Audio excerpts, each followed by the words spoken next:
Okay, so it's the day after the end of the yacht show.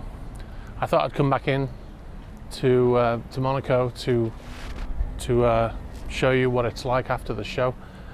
All of the buildings that you saw during the show, you might be forgiven for thinking that they're permanent, but in actual fact, they're actually constructed leading up, like the week before. They actually come in and build these buildings, and then all of the exhibitors come in and occupy them. But they're built so well that they actually look like permanent structures, but they're actually not. It's kind of like the Formula One. The buildings that they bring in are unbelievable. So I thought we'd come in, have a look. The exodus has already begun. Well, the exodus is already actually nearly complete now. I was surprised actually at how few yachts are still here. In actual fact, there are less yachts here now than there are on a normal day. I spoke to a couple of people I know on yachts that are still out at anchor, and they're still waiting to get permission to be able to come back in. So, as you can see, that's going on behind me. All of these buildings are getting stripped down. There's one yacht still left here. He's definitely in the minority. I've never seen it so empty.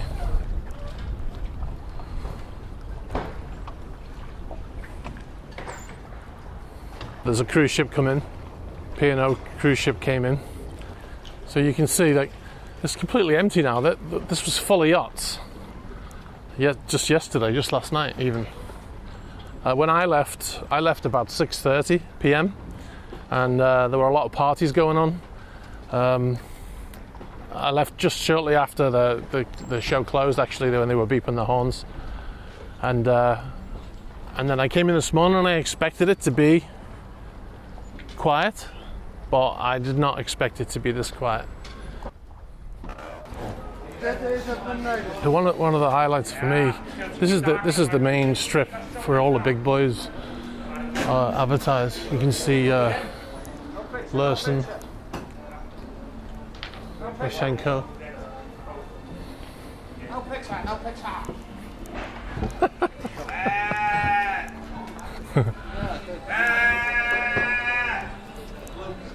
Okay. So the one of the things that I really liked, which I didn't put into my previous videos, was they had a model of a yacht, and it had working lights, working radar, working helicopter landing deck and hangar. So that was really cool. So apart from the yachts, of course, which some of the yachts that really impressed me, Jubilee, obviously, with it being the biggest yacht here, brand new for sale. That was interesting. I really liked Game Changer, and that's because it's such an unusual boat. The idea that a billionaire with his yacht needs a second yacht just to follow around the main yacht, because he's got so much gear, so many toys, he needs another yacht to follow him around so he can load it and offload it. It's kind of, actually, it sounds like the ideal boat to work on, because you work on a boat where you don't really have any guests on board, because the guests, that's the hardest part of the job when you work at sea. Other things that stood out to me, the Riva tenders, they were amazing. They were absolutely beautiful, and it's something that I would expect from the Italian designers. I've worked on a couple of Italian yachts before, and the interior design is absolutely outstanding. Not so much about the electrical side of things with the Italians. The ideal boat is a boat that's built in Germany and decorated and installed by Italians. That's just because I feel the German boats are just the most efficient and the most well built from a technical point of view.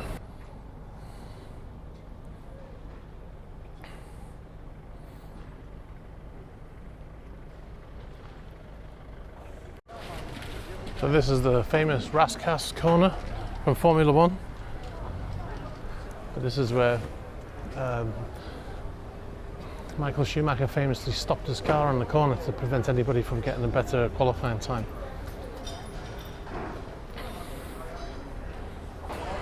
If you're a Formula One fan or a motorsport fan at all, and you've ever come into Monaco, Stars and Bars is a must. great food, but also it's full of helmets and outfits from MotoGP and Formula One, and signed shirts and hats. They even have a Formula One car hanging on the wall. I'm not sure if it's a real Formula One car, but it's a Formula One car nonetheless. One of the standout things for me also was tenders and toys section. I love the cars, obviously, because I'm a big petrol head. The AC Cobra was something, I mean, I don't know a lot about AC Cobras, but I do know that they look amazing. And I think that's probably the first one I've seen that's an actual real AC Cobra. So that was outstanding. The other thing, which I mentioned in a previous video, is the McLaren 570S Spider is something that I've seen many times on YouTube, but not until I saw it in the metal did I realise what a stunning car that is. And that is something that concerns me slightly, because now I want one, but it's completely out of my price range right now, I think.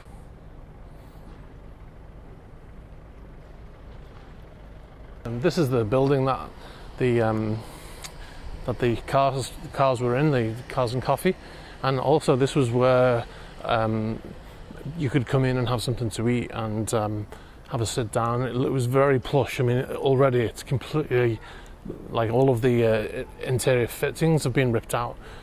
It was also an area, they had a press area, and yeah, some really nice food. It was outrageously expensive though, but you know, what do you expect here in a boat show, and it's in Monaco, so.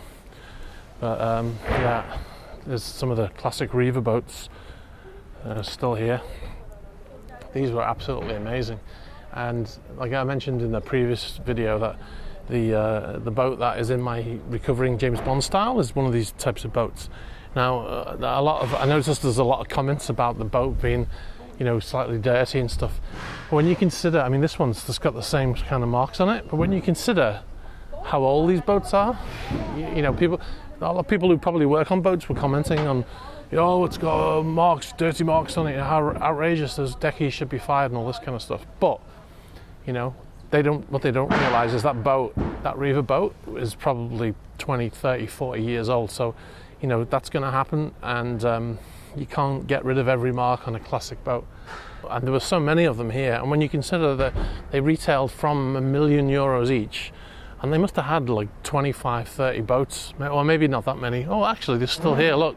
So, and these ones in the front here, these are the ones that were retailing at €1 million.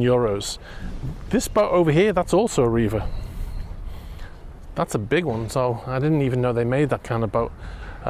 So that is huge. So that's probably, I don't know how much that would cost, but you're looking at all of the Riva boats here, you're looking at, I would say, 20, 30 million euros worth of boats.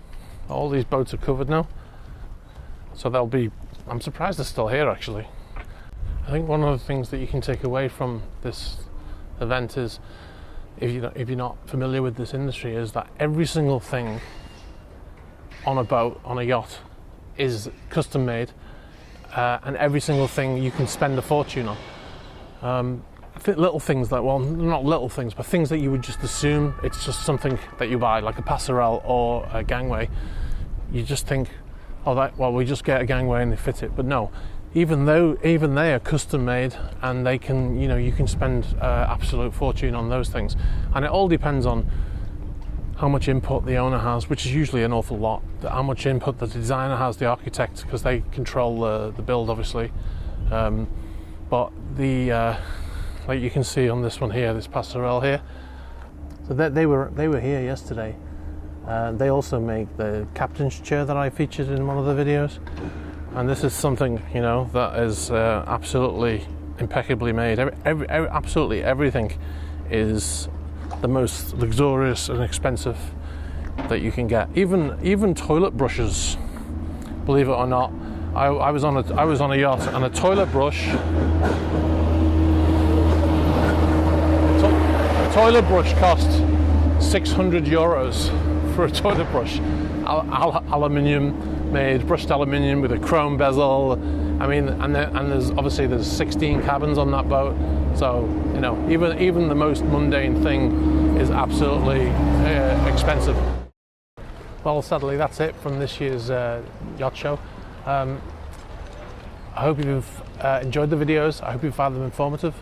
What I'm going to do is I'm going to put out some more videos with some of the information that I couldn't fit into the previous videos. Some of the interviews that I did were actually quite long and interesting, but quite long, and I didn't want to make the video 45 minutes long. So what I'm going to do is I'm going to put out those videos separately with some more information in there. So keep a lookout for those. So don't forget to subscribe if you haven't already. And that's it from this year's yacht show.